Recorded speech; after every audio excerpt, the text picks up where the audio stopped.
hace como 2 meses me encomendaron esta gran misión y han pasado tantas cosas en estos días y yo dije, no puedo llamar a la pastora el viernes en la noche y decirle, pastora, ya no puedo.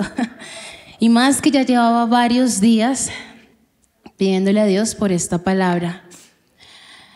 No necesariamente es una reflexión hacia los padres, porque acá hay mamás que están criando a hombres que, si Dios se lo permite y está en sus planes, serán papás. No sé, William, Azucena, ¿cierto? No sé. Acá hay jóvenes que hoy en día son hijos de un papá y que pues de pronto más adelante también, si desean, serán papás y si están en los planes de Dios, ¿no? Acá hay chicas que querrán un varón, un buen varón de Dios, que sea un buen papá, ¿cierto? Y también, seguro algunos de los que están aquí, algunos chicos dirán, no, yo no quiero ser papá, pero serán la figura paternal para muchos, ¿cierto? Porque pues así es, así pasa. A lo que voy es que hoy celebramos la paternidad. Cada uno, los que estamos aquí, no somos ajenos a la paternidad. Y pues este es el título que le he dado a esta enseñanza: paternidad. Y hace unos días leí un estado, el estado de WhatsApp de una persona que estimo mucho, y decía lo siguiente: caballeros, Dios no busca padres perfectos, busca padres presentes y persistentes en oración.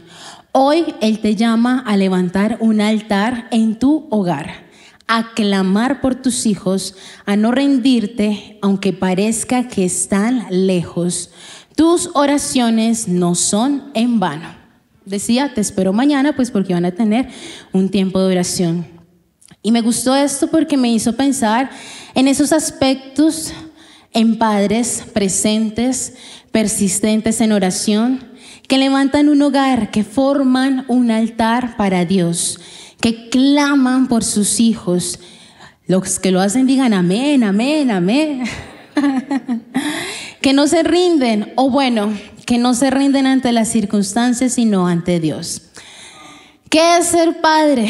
Según el diccionario, ser padre es una experiencia única y compleja que implica una gran responsabilidad y amor. Un padre es alguien que cuida, protege y educa a sus hijos, proporcionándoles apoyo emocional, físico y económico. Algunos aspectos importantes de ser padre incluyen proporcionar amor incondicional y apoyo emocional a los hijos, enseñar valores y habilidades y conocimientos para ayudar a los hijos a crecer y desarrollarse. ¿Están de acuerdo? Proporcionar un entorno seguro y protegido para que los hijos puedan crecer y explorar. Ser un modelo a seguir para sus hijos, enseñándoles valores y comportamientos positivos. Estar dispuestos a hacer sacrificios y dedicar tiempo y energía. ¿Cuántos padres enérgicos hay en esta mañana? Energía para cuidar y apoyar a los hijos. Ser padre es una experiencia gratificante, ¿sí? Los papás, ok, muy bien. Enriquecedora también. Pero también puede ser desafiante y exigente. Esto lo decía Google. Requiere paciencia y comprensión y amor incondicional. Es una definición de Google, pero yo creo que ellos sacaron cosas de la Biblia. Desde el padre presente y amoroso, desde el padre esforzado, desde el padre que es ausente o herido, el padre trabajador, el padre que enseña, el papá que se levanta en las mañanas para preparar la comida, alistar al niño, llevarlo, el papá que le toca irse a trabajar y no puede estar todos los días, pero que llega en la noche y le da un besito en la frente, el padre que le toca duro y veces que les toca viajar y estar cada 15 días. ¿Hay papás así? Yo he conocido ese tipo de papás: el papá que le amarra los zapatos, el papá que peina a la niña, el papá que carga y baña, el papá que da el besito de las buenas noches. Esos papás Todos tenemos una historia con un padre, mala, buena, ausente, pero todos podemos conocer al Padre perfecto que es Dios, ¿cierto? Y pues Dios nos permite también contar nuestra propia historia. Quiero que en esta mañana estudiemos un poco la palabra y veamos una serie de padres que están plasmados en la Biblia y que Dios nos enseña por medio de ellos. Podamos ver por medio de las Escrituras y también por medio de sus contextos cómo trasladamos eso a nuestro hoy. Así que vamos a empezar con el primer papá. Tome nota, porque cada papá va a traer una lección y una pregunta. Como les decía en un principio, no necesariamente son para los papás, porque aquí hay mamás que tienen hijos hombres, ¿cierto? Aquí hay chicas que desean un padre para sus hijos. Y si usted piensa, no voy a ser papá, muy seguramente usted va a ser una figura paternal para muchos. El primer papá es David. David, el padre ocupado y pasivo. Y vamos a poner un poquito en contexto en 2 Samuel capítulo 13. Vamos a leer como tal solo 2 versículos, pero quiero ponerlos en contexto a algunos de ustedes de qué pasó en esta historia. Y es algo dura, triste, cruel, porque aquí se ve la violación de Tamar. Tamar era una hija de David y fue violada, abusada por uno de sus hermanos. Dice 2 Samuel 13, el verso 21 y 22. Cuando el rey David se enteró de lo que había sucedido, es decir, que su hijo había hecho todo un plan para violar a su hermana, es decir, a la hija de David, dice la palabra que David se enojó mucho. ¿Qué pasó?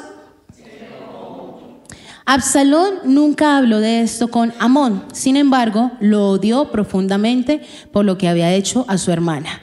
Amnón fue el que violó a Tamar y Absalón se enojó demasiado, a tal punto que si ustedes leen en sus casas la historia, se podrán dar cuenta de todo lo que desencadenó este abuso, la muerte de Amnón por su propio hermano Absalón. Y una mujer, Tamar, abusada.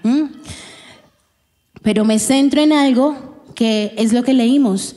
David se enteró, pero pues aparentemente lo que vemos más adelante, o sea, en el capítulo 13, 14, pues David no hizo más allá que enojarse, ¿ok?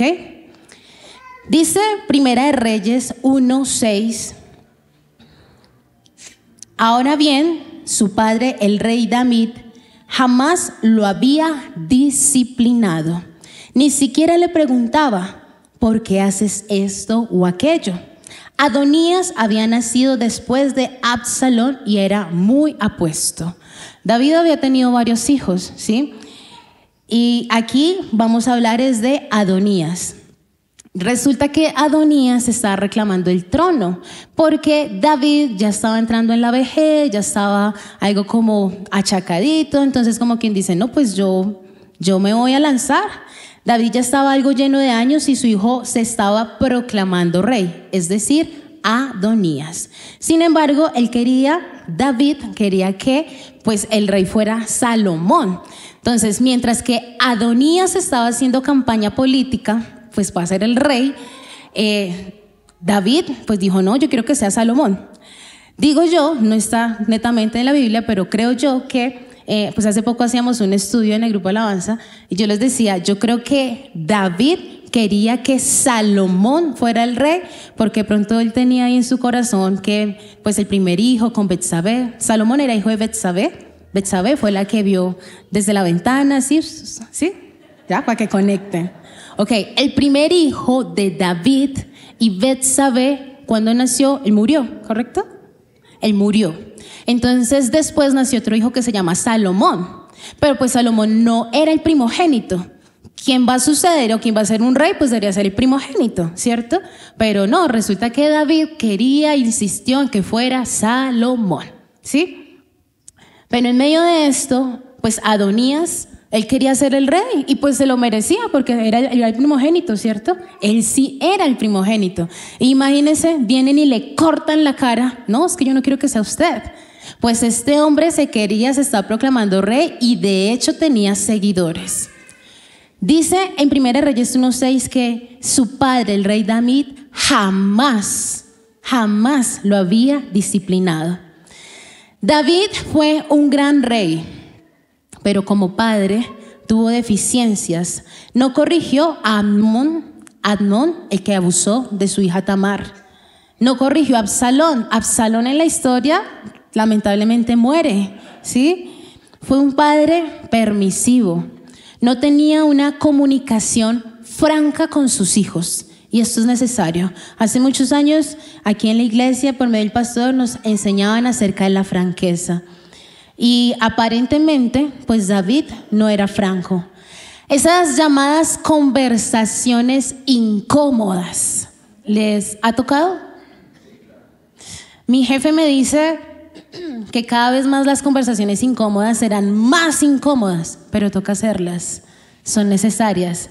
Aparentemente, David no las tenía y esas conversaciones incómodas nos llevan a resolver. Por eso acabamos con la primera lección. El amor de un padre no solo protege, también corrige y guía.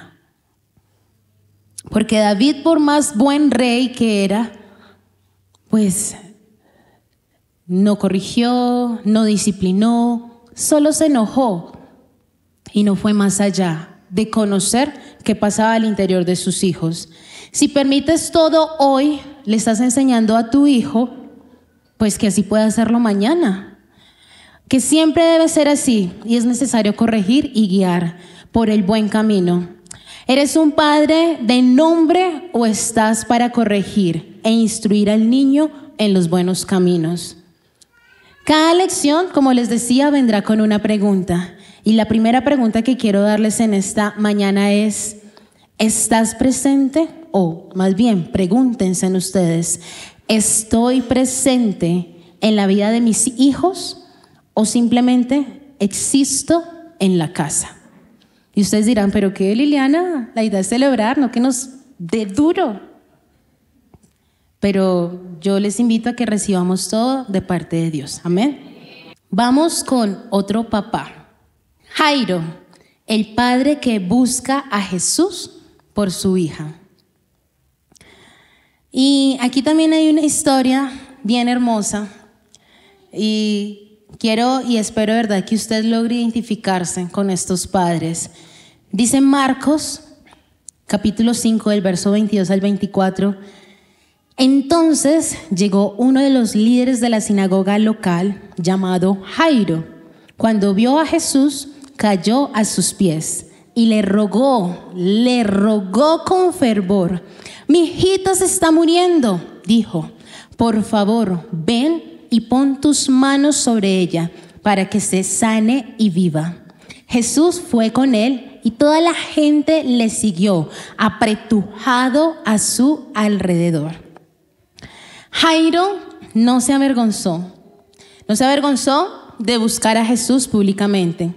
Él tenía tan claro el amor que tenía hacia su hija, pero a la vez tenía tan claro lo que podía encontrar con Jesús. Él era un líder, podrían decirle, venga, pero usted tiene aquí todo lo que necesita. Pero Jairo sabía que lo que necesitaba estaba en Jesús y él necesitaba ir a la fuente de vida eterna.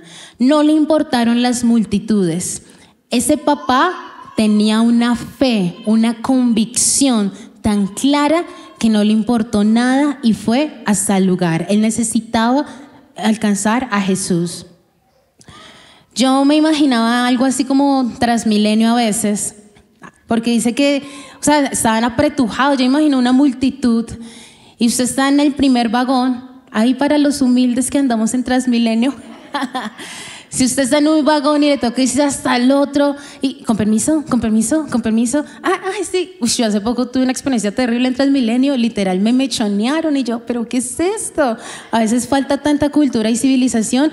Yo no sé si a Jesús le tocó, con permiso, tanta, así como que necesito ir, pero asimismo Jairo también tenía claro en medio de la multitud y él sabía que el hablar con Jesús, y no un hablar, ay Jesús, por favor, dice la palabra que él rogó con fervor. No importaban las multitudes, él la tenía clara. Su fe estaba en Jesús. Un buen padre intercede espiritualmente por sus hijos. Un buen padre intercede espiritualmente por sus hijos. Si tú eres un hombre espiritual, pues vas a poder interceder por tu hijo. Tú seguramente a veces te has cansado de orar, no sé, pero te digo algo en esta mañana: no dejes de orar y pide a Dios que aumente tu fe. Dile al Señor eso, que aumente tu fe para que no te canses y para que puedas ver a tus hijos sanos y salvos como lo pudo hacer Jairo con su hija. Les pregunto, o pregúntense más bien, ¿estoy llevando a mis hijos ante Jesús o solo ante el mundo? Llevarlos ante el mundo no es solo dejarlos que hagan lo que ellos quieran con el celular, o sí, ve a tal lado, ve a otro lugar. No. Llevarlos ante Jesús también va más allá que traerlos a la iglesia, papás. Lo puedes llevar al mundo cuando discutes con tu esposa. Los puedes llevar al mundo cuando no le das el valor a tu familia. Los llevas al mundo cuando mientes. Los llevas al mundo cuando, más allá que los golpes físicos, estás lanzando palabras que hieren y lastiman. Los acercas a Jesús con tu testimonio. Allá afuera, aquí es muy fácil, pero los acercas a Jesús cuando vas manejando y se te atraviesa alguien. Me acuerdo una historia de mi papi que contaba que iba ahí por la calle normal, él caminando tranquilito, y pues que un señor en un carro se le atravesó y que le dijo: este negro, esclavo, no sé qué más cosas. Bueno, algo así, ¿cierto, papi? Y mi papi, como es mi papi, ¿cierto? Pues él tenía unas ganas de darle su trompa. Mi papi estaba molesto. Imagínense que le digan esclavo, negro, no sé qué más cosas. No, ¿por qué? Si yo voy por la vía. Y resulta que mi papi vio a un niño ahí en el carro, o sea, el papá del señor. Y ese señor regado así, mejor dicho, ¿cuál plaza? Y mi papi apenas vio a ese niño, dijo: no, yo no le voy a decir nada a ese señor. O sea, mi papi se levantó, pero tuvo todas las intenciones. Sin embargo, él dijo: ¿qué va a decir ese niño? Que sí, que los negros somos no sé cuántos y esclavos, ¿sí? Pero mi papi prefirió seguir. Y mi papi me decía: ¿qué dirá ese niño de ese papá? ¿Lo estará acercando a dónde? Los acercamos a Jesús con nuestro testimonio afuera en la calle, no solo en la iglesia. Los acercamos a Jesús cuando perdonas, papá. Los acercas a Jesús cuando aceptas y das más. Cuando aceptas el perdón, cuando aceptas que alguien se equivocó, cuando tú aceptas que te equivocaste, los acercamos a Jesús. Vamos con el tercer papá. Así como hay padres que creen, hay otros futuros papás que no creen. Y aquí pensaba en el buen Zacarías. Zacarías, el padre de Juan el Bautista, que al principio no creyó. Y esta historia sí se las voy a leer. Está en Lucas, en el capítulo 1, en el verso 11. Y mientras Zacarías estaba en el santuario, se le apareció un ángel del Señor de pie a la derecha del altar del incienso. Cuando Zacarías lo vio, se alarmó y se llenó de temor. Pero el ángel le dijo: no tengas miedo, Zacarías. Dios ha oído tu oración. Tu esposa Elizabeth te dará un hijo y lo llamarás Juan. Tendrás gran gozo y alegría, y muchos se alegrarán de su nacimiento, porque él será grande a los ojos del Señor. No deberá beber vino ni ninguna bebida alcohólica, y será lleno del Espíritu Santo aún antes de nacer, y hará que muchos israelitas vuelvan al Señor su Dios. Y será un hombre con el espíritu y el poder de Elías. Preparará a la gente para la venida del Señor. Inclinará el corazón de los padres hacia los hijos y hará que los rebeldes acepten la sabiduría de los justos. Les leo esto hacia arriba porque en el verso 18 dice lo siguiente. Zacarías le dijo al ángel: ¿cómo puedo estar seguro de que ocurrirá esto? Ya soy muy anciano y mi esposa también es de edad avanzada. Entonces el ángel le dijo: yo soy Gabriel. Estoy en la presencia misma de Dios. Fue Él quien me envió a darte esta buena noticia. Yo me imagino algo así como a Gabriel, como, a ver, hermano, reaccione. Pero ahora, como no creíste, como no quiso creer Zacarías, lo que te dije, te quedarás mudo, sin poder hablar hasta que nazca el niño. Y te aseguro que mis palabras se cumplirán a su debido tiempo. Si usted ha visto la serie Chosen o la película, a mí me gusta porque, pues claro, el Zacarías ahí sacando su cosita de madera y escribiendo, se quedó mudo porque no creyó. Un padre debe creer en lo que Dios ha declarado sobre sus hijos. ¿Qué pasó más adelante? Ya cuando pues nació, dice la profecía de Zacarías, entonces su padre Zacarías se llenó del Espíritu Santo y dijo lo siguiente, ¿sí? Alaben al Señor, el Dios de Israel. O sea, ya aquí cuando nació y él presentó y dijo, sí, se llamará Juan, porque le iban a poner Zacarías, y él, hasta que ya pudo hablar, ¿cierto? Y él dijo, alaben al Señor Dios de Israel, porque ha visitado y redimido a su pueblo. Más adelante dice, y tú, mi pequeño hijo, es decir, Zacarías, hace unas declaraciones sobre su hijo. Serás llamado profeta del Altísimo, porque prepararás el camino para el Señor. Dirás a su pueblo cómo encontrar la salvación mediante el perdón de sus pecados. Gracias a la tierra y misericordia de Dios, la luz matinal del cielo está a punto de brillar entre nosotros para dar a luz a los que están en la oscuridad. Ahí lo que está diciendo Zacarías, él estaba haciendo como esa presentación y de una otra manera está declarando bendición sobre Juan, lo que ya el ángel le había dicho. Les hago la siguiente pregunta: ¿qué declaras sobre tus hijos? ¿Bendición o maldición? Bendiciones. Que realmente sea así, papás, porque a veces decimos, ay, este chino tan bruto, ay, este chino tan intenso, venga, traiga eso. Bueno, y otras cosas más. Ustedes saben qué dicen dentro de sus casas, qué declaran, porque nuestras palabras tienen un poder impresionante.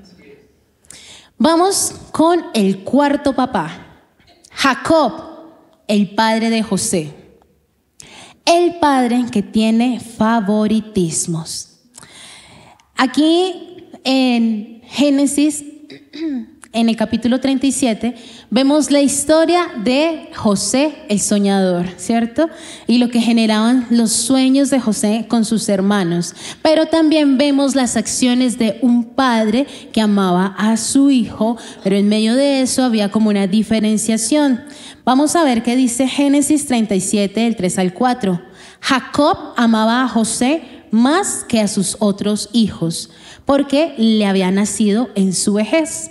Por eso un día Jacob mandó a hacer un regalo especial para José, una hermosa túnica. Pero sus hermanos, ¿qué pasó? Lo odiaban. ¿Y por qué lo odiaban? ¿Qué dice ahí? Lo odiaban porque su padre lo amaba más que a ellos. O sea, era muy evidente sus acciones. No dirigían ni una sola palabra amable hacia José. Jacob amaba a José más que a sus otros hijos, lo que trajo un conflicto familiar. El favoritismo daña y divide. Dirán, no, pero yo solo tengo un hijo, ok, pero también hay que tener cuidado porque yo he escuchado que dicen, no, él es el nieto favorito. Y los mismos niños le dicen a los abuelos, es que tú prefieres a fulanito, ¿sí? Que le digan al abuelo, es que tú prefieres. ¿Cómo es el actuar o las acciones que tenemos frente a los hijos? Porque el favoritismo daña y divide. ¿Cómo es tu actuar? Y la pregunta que tenemos en este papá es, ¿amo a mis hijos con justicia y equilibrio? No es que él es el que más provee en la casa, no es que él es el que siempre me ayuda, el que siempre está, el que está más pendiente de mí. Y el otro, no es que el otro llega tarde, no, ese es la oveja negra. Hay cosas de cosas. Cualquier parecido con la realidad es pura coincidencia. ¿Amas a tus hijos con justicia y equilibrio? Vamos con el quinto papá. Y este papá, pues es más conocido por muchos, esto muchas veces se ha enseñado, y es el padre del hijo pródigo, el padre que perdona y espera. Dice Lucas 15, desde el verso 18, volveré a la casa de mi padre, aquí está diciendo el hijo pródigo, y le diré, Padre, he pecado contra el cielo y contra ti, ya no soy digno de que me llamen tu hijo, te ruego que me contrates como jornalero. Entonces regresó a la casa de su padre y cuando todavía estaba lejos, ¿qué pasó? Dice, bueno, yo les leo, su padre lo vio llegar, lleno de amor y compasión, corrió hacia su hijo, lo abrazó y lo besó. Él venía de estar con los cerditos, venía quizás de, no sé, se malgastó la plata. Yo no sé cómo olería el hijo pródigo, pero dice la palabra que el papá lo abrazó, lo besó.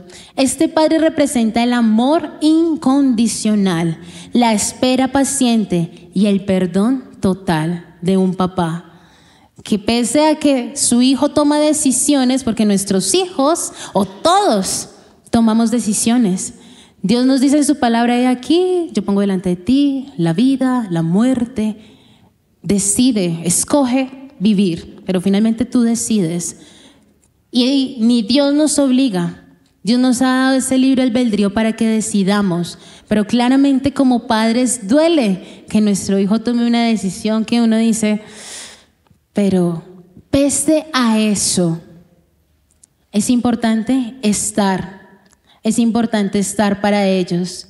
El amor verdadero no se rinde, incluso cuando los hijos se alejan. Esa es nuestra lección de este papá. El amor verdadero no se rinde, incluso cuando los hijos se alejan. ¿Cómo es tu proceder cuando los hijos quieren hacer su santa voluntad? ¿Cierto? Hay unos que dicen, uy, apenas tengo 18 años, me voy de aquí. Y los papás, algunos le dicen, ay, sí, ya, váyase ya. Y otros sufrían, y por dentro, ay, no, que no se vaya mi bebé de 30, que no se vaya. Me aterra un poco escuchar de relaciones donde ya sea el hijo o el padre no se hablan. Llevan años sin hablarse, algunos viven hasta la misma casa y no se hablan. Y yo digo, pero ¿cómo hacen? O sea, ¿cómo es que viven el evangelio? Porque no entiendo. ¿Cómo hacen? No es que mi hijo se equivocó, sigue siendo tu hijo. ¿O acaso qué hace Dios Padre con nosotros? ¿Se imaginan si el Señor nos dejara de hablar? Cada vez que nos ponemos de rebeldes, de caprichosos, de remilgosos. Ay, no, Señor, tú te equivocaste. Ya no te voy a hablar. ¿Se imagina? Sí. Lo podemos imaginar porque hay hogares así, donde papá no determina a hijo o a hija. Carambas, y yo digo, pero ¿cómo es que proclaman la palabra? No comprendo.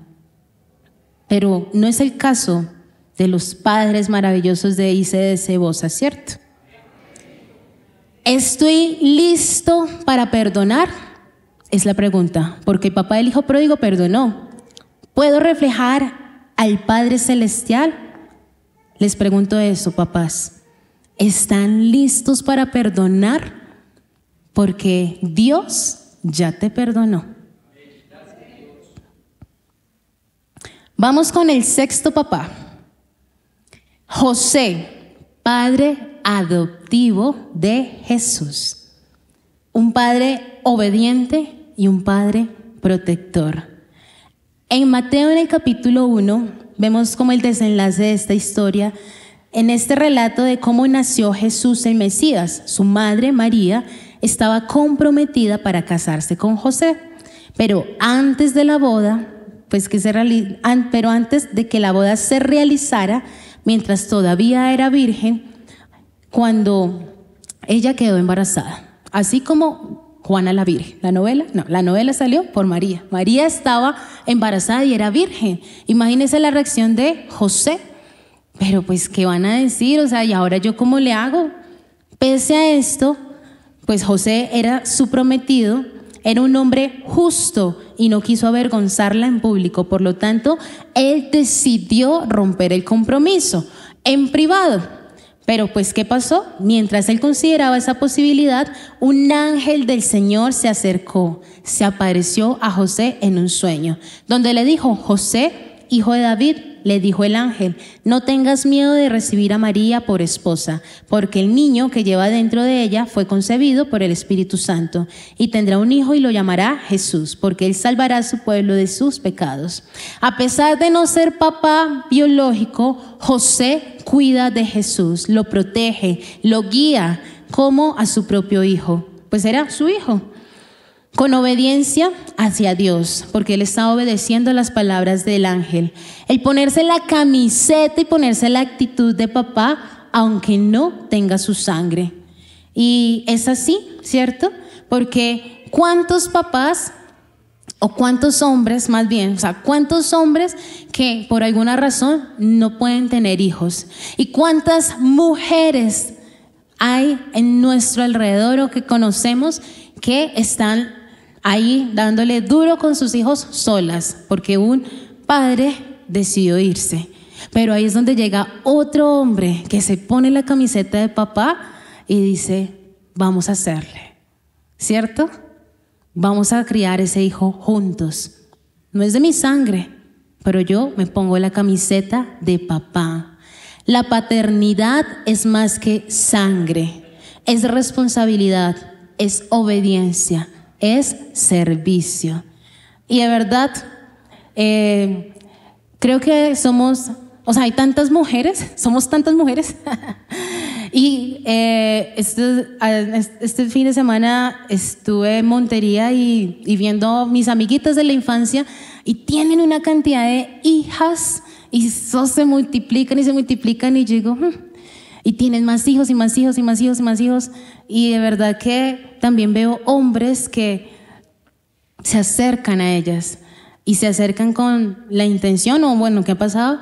También de ser pues sus esposos, pero ser padres para sus hijos. La paternidad de verdad es más que sangre. ¿Quieres aceptar ese papel? ¿Estás dispuesto a ser papá, a amar e instruir? Y la pregunta que les hago es: ¿estoy cumpliendo mi rol aunque no sea fácil o reconocido? Porque también pasa, ¿no? A veces dicen: este chino me pagó, mejor dicho, mal.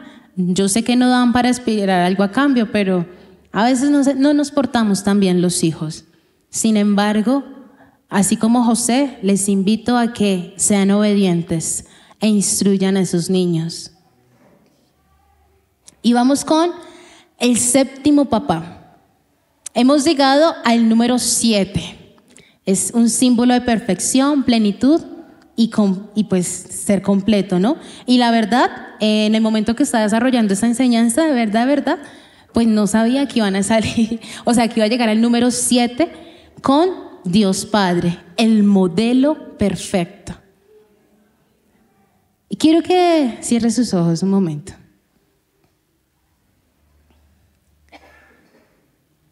Y hemos hablado de diferentes padres en la Biblia. Y espero que usted se vaya identificando y vaya tomando cosas de ellas. Pero al llegar al Dios Padre, el modelo perfecto nuestro papá, es importante que, así como ahorita cantábamos, yo solo sé que Él es mi Padre y yo soy su hija, soy su hijo. Piensa en tu Padre Dios, piensa en tu Padre eterno, piensa en aquel que te llamó de lo vil, de lo menospreciado. Estás conmigo desde antes de verme nacer. Tu palabra me hizo saber las cosas tan hermosas que creaste para mí. Es asombroso que en tus planes me encontrara yo, alcanzando tus propósitos. En mi vida puedo a diario verte y marcas el camino.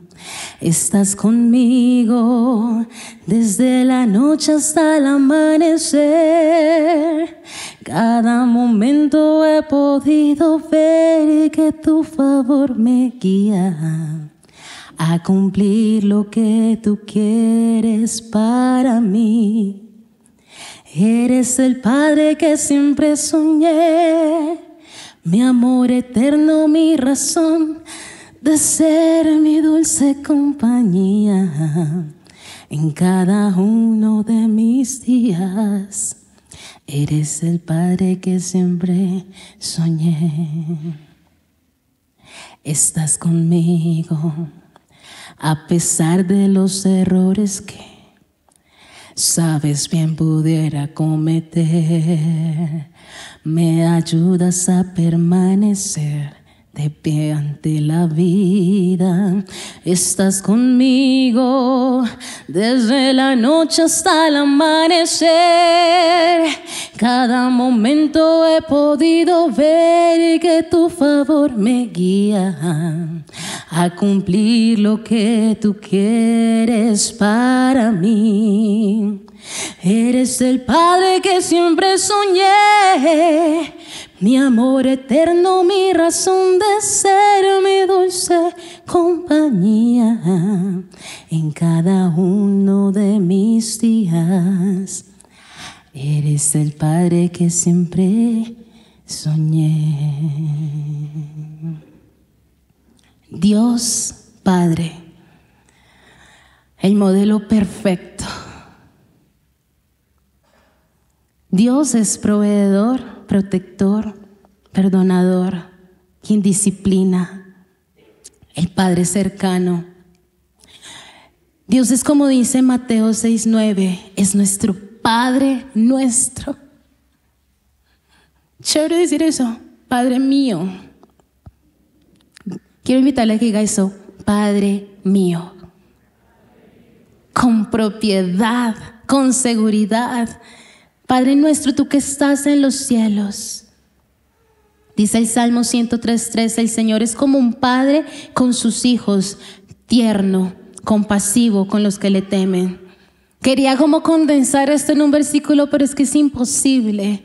Dice Hebreos 12:6, pues el Señor disciplina a los que ama y castiga a todos los que recibe como su hijo. Porque nuestro Padre Dios, Él no es solo un padre, Él es el mejor padre. Mas ahora el Señor, tú eres nuestro Padre, nosotros el barro y tú nuestro alfarero, obra de tus manos somos todos nosotros. Dice Isaías 64:8. Dice la palabra del Señor que Dios es el Padre de los huérfanos y defensor de las viudas. Es Dios nuestra santa morada. El Padre para todos, el Padre en todo, el que no falla. Pues si vosotros siendo malos sabéis dar buenas dádivas a vuestros hijos, ¿cuánto más vuestro Padre que está en los cielos dará cosas buenas a los que le piden?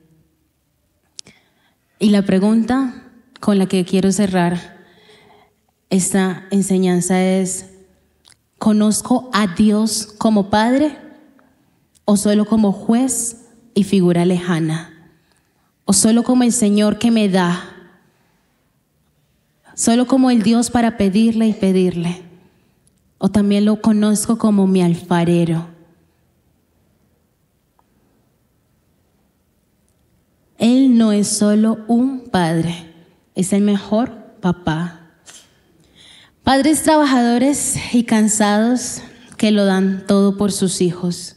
Padres ausentes o que han fallado, pero padres también que pueden ser restaurados por el papá Dios. Hijos heridos por falta de un padre.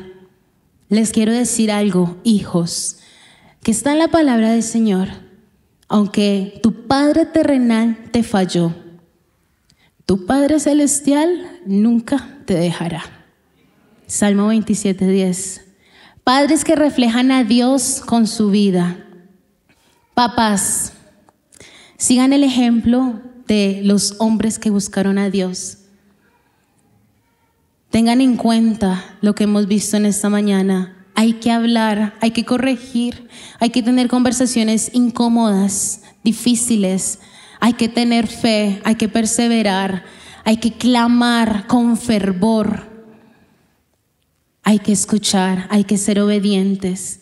Por eso sigan el ejemplo de los hombres que buscaron a Dios para guiar e instruir a sus hijos. Pero hijos, perdonemos, honremos a nuestros padres y abramos nuestro corazón para el Padre terrenal y claro, para nuestro Padre celestial. Y todos los que estamos aquí en esta mañana, acerquémonos a Dios como Padre, porque Él nos ama y como nos ama, nos corrige y como nos corrige, nos guía. Y así siendo Él Dios todo soberano, no nos abandona. Aceptar y confiar en la paternidad perfecta de Dios es de las mejores decisiones que podemos tomar.